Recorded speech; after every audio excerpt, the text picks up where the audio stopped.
January said to me, we want to take that leadership position again. And therefore, I turn to you, Honorable January Makamba. I welcome you to Mindspeakk. I'm grateful to you for taking this opportunity to engage with us. Thank you so much.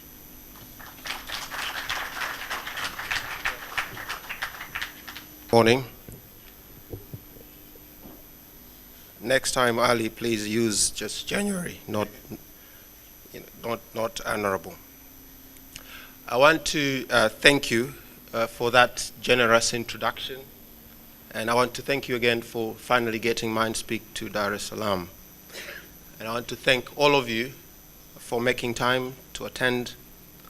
The turnout this morning speaks to the hunger for a conversation in our collective quest for human progress.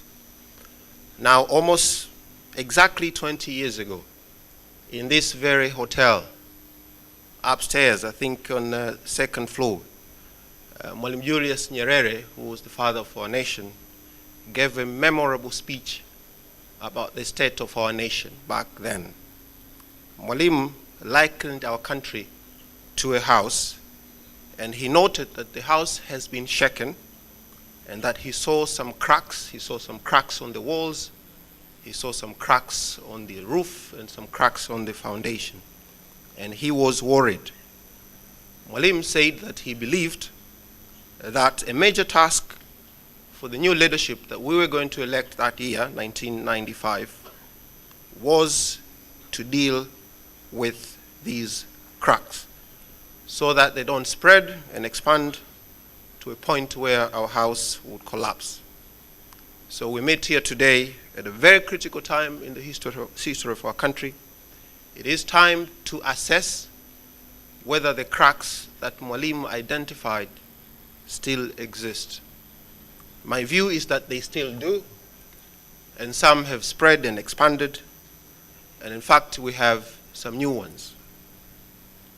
Rising inequality, crime, increasing corruption, social and political divisions arising out of constitutional review process, religious divisions, a challenge to our union, and many things that we see dividing us as our country. Stating these facts, that there are cracks, is not an indictment to our leaders, past and present. It is being honest with the situation that we face. In fact, were it not for the kind of leaders that we have, the situation could have been worse. We have a great country and a great people. We know for sure that our country can be better. In the face of challenges in the past, we pulled together to do extraordinary things to save our republic and shine a light in and on the continent. We stood firm as a proud nation and provided moral voice on key issues. We spilled our blood and emptied our treasury to help liberate our brothers and sisters in Mozambique, in South Africa, in Zimbabwe, in Namibia, Angola, and elsewhere. We are the only country in the continent that is an expression of Africa's dream for unity. We've played a key part in bringing peace in the Great Lakes region, and we now have peacekeepers in many countries across the world. This is a country that we want to continue to have, to continue to be proud of. But with these cracks, old and new, can our house withstand the minor impending earthquakes in the form of a constitutional review referendum in April and general election in October? Also, we need to deal with other social challenges which I see as a boiling volcano under the belly of our society. And this includes, first and foremost, joblessness, where we have about 22 million people in the job market. We have 900,000 new entrants every year, 90% of them having no more than a secondary education. 42% of our children under 5 malnourished, limiting their chances for learning and opportunities of a better life. We have a lot of children in our school but not learning much that is meaningful or relevant to the world that they are going to encounter. We have rampant criminality, lawlessness, impunity, and the erosion of legitimacy of political leaders and state institutions. We have greed, intolerance, immorality.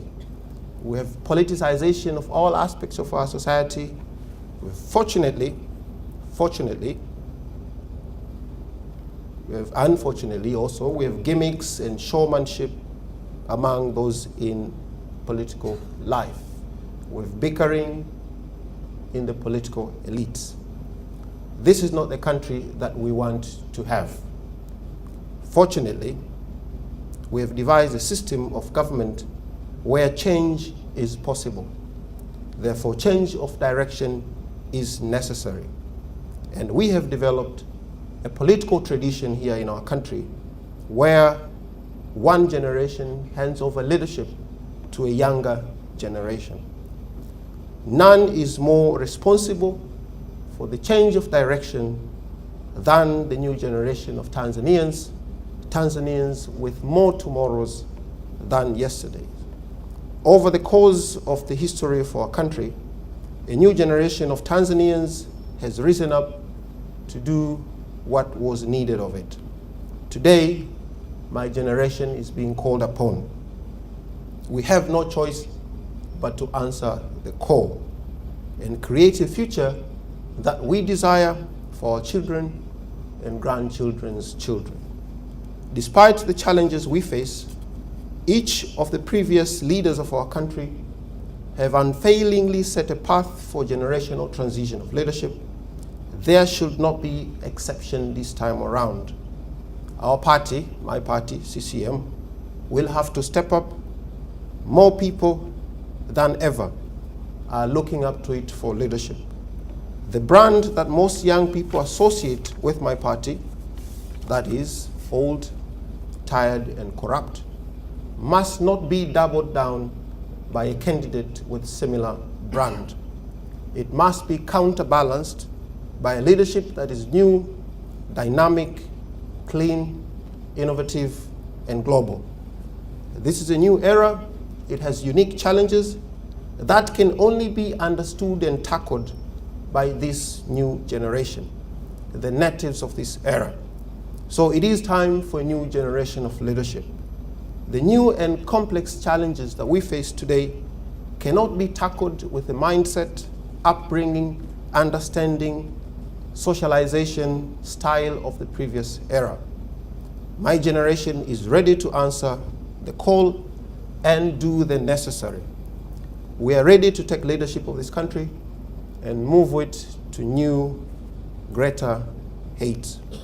We are ready to reclaim the Tanzanian dream. This generation understands what needs to be done and is capable of creating a Tanzania where a dream of every Tanzanian will be realized. We are a generation that is more informed than any other. We have embraced openness. We despise corruption and injustice. We want a clean, open, accountable government. We understand our challenges. We are creative. We are ambitious. We are fearless. We are ready to try new things, new ways of doing things. We cherish our heritage and our past, but we are not imprisoned by it. We run a lot of things already, but only in the background. When the banking system works, when all the telecom platforms function, when we enjoy broadcast on TV and radio, when we enjoy our films, our music, arts, when we marvel at the creativity of corporate marketing campaigns, when our children learn in school, when our borders are secure, when criminals are apprehended and brought to book, it is because young people in the background make these things happen. Our soldiers, our engineers, our teachers, our doctors, our lawyers, our musicians, our film producers are all young people who want to move this country forward. We are trusted with so many important elements of the stability of our country, we are just not trusted with political leadership, which is the final and most important component of a better society. It is time that this change. Of course, there is certain presumptuousness in believing that we can occupy the highest offices of the land. The cynics will say we are not ready, we don't have experience, we need to be in politics longer, we are in a hurry. But I say that this is precisely the reason we should be given an opportunity. If this country, if we need serious transformation in this country. No one is ever too young to lead. An experience in tending, in sustaining the system that we all complain about, that long experience in sustaining the system that we all complain about is not what we need going forward. Yes, we have not been in politics for too long, and thank God, but we have been in it long enough to understand that it needs to change. We need a new politics. Thank you very much. We need a new politics that serves the people, not those who are in it. We need a new politics that fosters flexibility, compromise, and civility. We need a new politics that produces leaders not just with political authority, but also with moral authority to fight corruption and all ills of our society.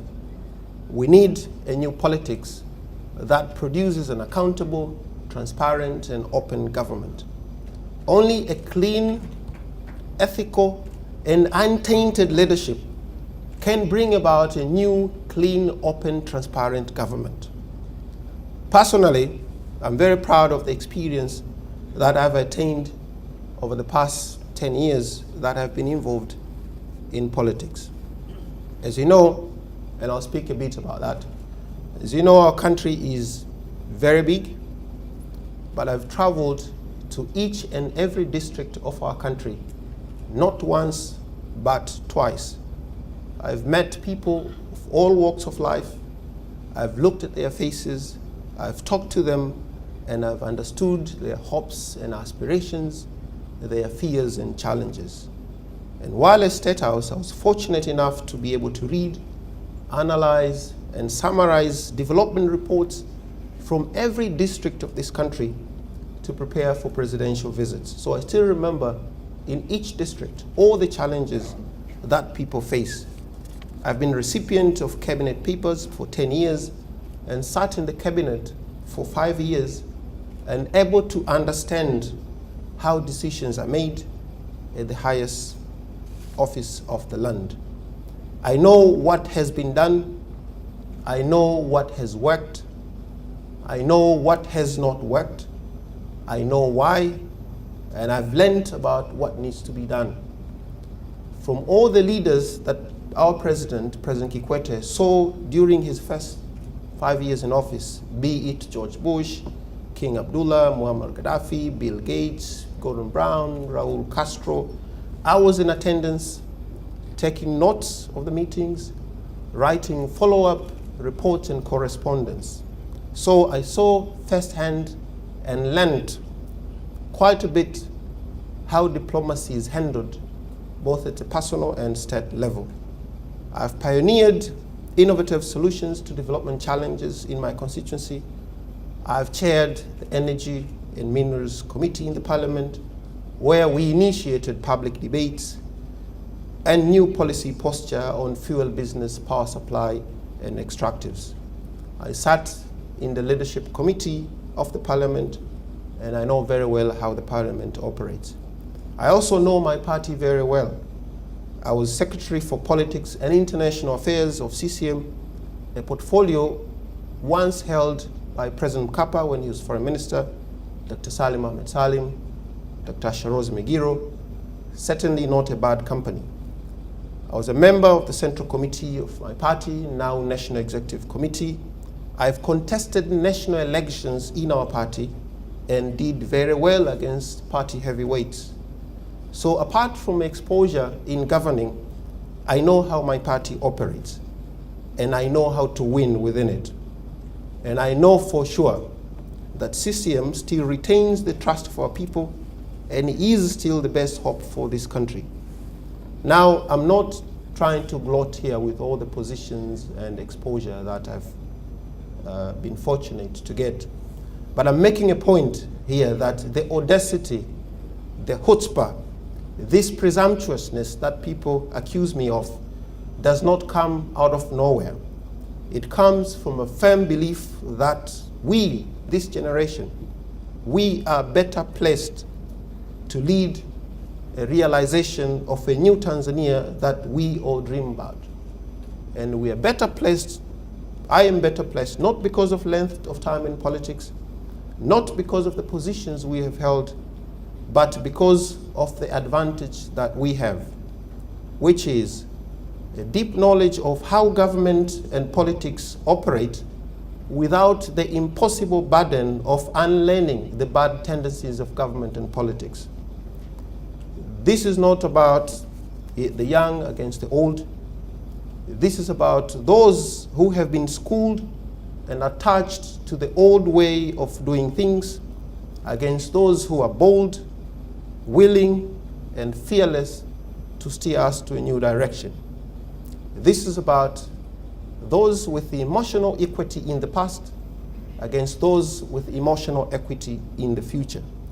If we want change in this country, we know for sure where to put our money in.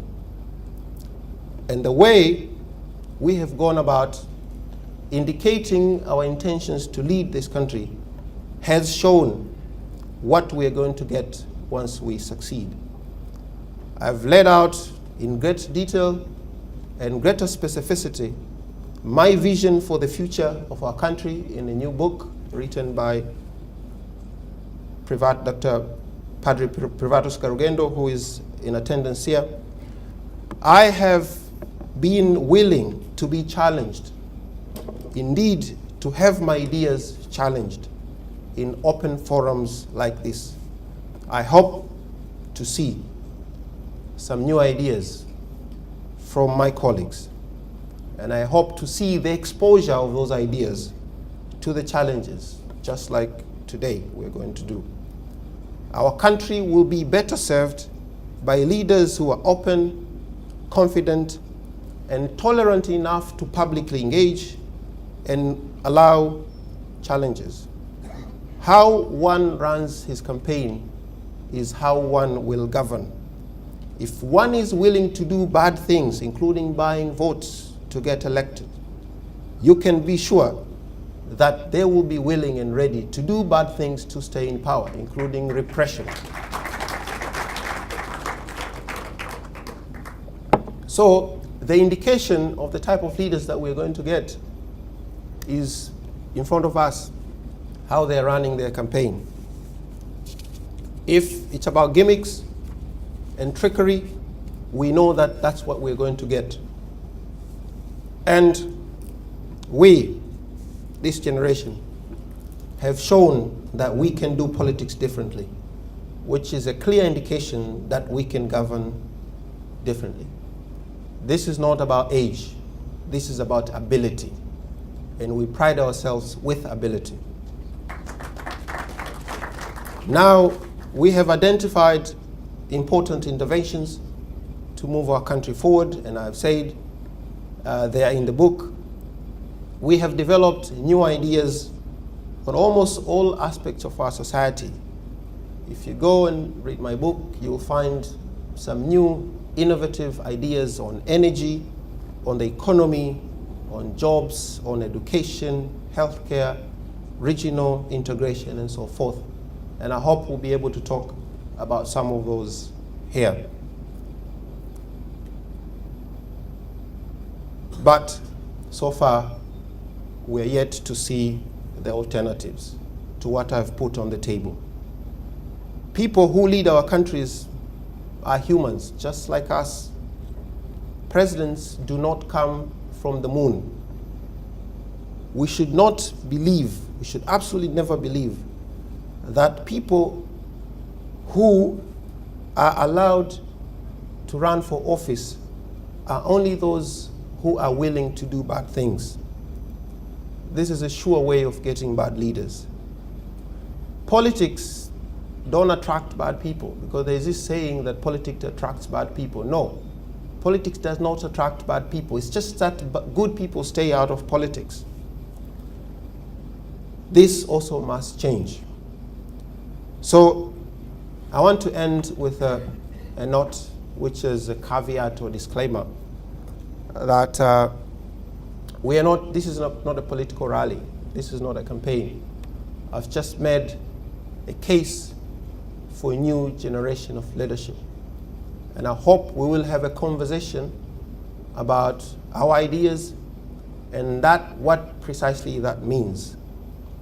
Because, as you know, we're in the political seasons here. And, you know, you may read in the newspaper that there was a campaign rally at the Hyatt. This is not a campaign rally. This is about talking about the future of our country, which is important and necessary, because we have developed a tradition in this country that people run for office clandestinely, quietly. Ni kama vile tunatafuta mchawi maarufu miongoni mwetu. Watu wanagombea kwa kunyemelea, kwa kunyatia. Mtu anaongea kwa mafumbo, anaenda kwenye shughuli ya kampeni, lakini anasema sio kampeni. Sasa ya mambo yanapaswa kubadilika. Kama unataka uongozi, sema nataka, kwa nini, sema mawazo yako, yaweke kwenye mimbari, watu wayachambue, watu wakupinge. Ndio namna ya kupata viongozi wazuri. Ndio duniani kote watu wanafanya. Kwa huu utaratibu wa kujificha ficha, alafu mtu anachomoza mwishoni, tunapata mtu ambaye hatujamvet, kwa sababu viongozi ambao tunawachagua sisi ndio tunawavet. Tunawavet kwa mawazo yao, tunawavet kwa maadili yao, na tutawavet pale watakapojitokeza na kusema wanataka na kwa nini wanataka. Kwa mimi nimejitokeza ili mnivet. Na nadhani na mimi naamini kwamba wale wanaojiita majasiri lakini wanakosa ujasiri wa kujitokeza na kusema wanataka na wana mawazo gani, ule ni uongo, ni ulaghai. Ujasiri unaonekana kwa namna unavyogombea na utayari wako wa kukaa mbele ya watu na kueleza mawazo yako ili wayachambue, ili wakupinge, ili ujitetee, ili uyaelezee. Ndio namna pekee nchi yetu itapata uongozi. Kwa hiyo sisi tunataka kufanya siasa ya tofauti, siasa ya wazi, siasa isiyo na kificho. Kama tutafanikiwa, sawa. Kama hatutafanikiwa, watu watakuwa wameamua kufanya uamuzi tofauti, na tutaendelea kuitumikia nchi yetu kama kawaida. Ili jambo sio la kufa na kupona, kwamba lazima upate wewe, kwa hiyo usipopata hii nchi itaparanganyika. Hapa sisi tunaomba utumishi, na tunaomba utumishi wa watu, na watu wenyewe ndio wanatoa ridhaa ya utumishi huo. Hakuna sababu ya kufanya mazingaombwe, ya kufanya vitimbi ili kupata utumishi. Kwa hiyo naamini kwamba leo tutapata fursa ya kuongea baadhi ya mambo na mawazo ya kuifanya nchi yetu iwe nzuri zaidi, na hasa kwa vijana. Nafurahi kwamba nawaona wengi hapa, na nataka kusema kwamba moja ya changamoto kubwa ya vijana ni kutojiamini, kwamba kuna baadhi ya vijana ambao nakutana nao mimi kwenye mitandao au kwingineko, wanasema bwana mzaa huyo mna kitu, hawezi kitu. Sasa hilo sio tatizo langu mimi, ni tatizo la yule anayesema hivyo. Kwa sababu yeye akijitazama kwenye kioo akajiaminisha kwamba hawezi, basi anaamini hakuna mwingine yote anayeweza. Sasa hilo ni tatizo kubwa. Sisi vijana tuna uwezo wa kufanya mambo makubwa. Nchi hii imefika hapa ilipo, na kama nilivyosema awali, kwa sababu ya kazi kubwa ambayo imefanywa na vijana. Vijana ndio waliotafuta uhuru wa nchi hii. Vijana ndio walikuwepo siku ya kwanza Tanzania inakuwa nchi huru. Watu wote walikuwa wanafanya maamuzi makubwa kuhusu nchi hii ni watu wenye miaka 32, 39, 28. Lakini vijana wenzangu wa sasa ambao wana fursa kubwa ya kujua mambo mengi, wamesoma sana, wanajikunyata, wanadhani future ya nchi hii tuwakabidhi watu ambao tayari wana jana nyingi na wana kesho chache. Lakini sisi wenye kesho nyingi tunataka kesho hizo zijengwe na watu wenye jana nyingi. Hilo ni tatizo. Kwa nataka tubadilishe na hakuna sababu ya kuogopa, na wakati ni sasa. Asanteni sana.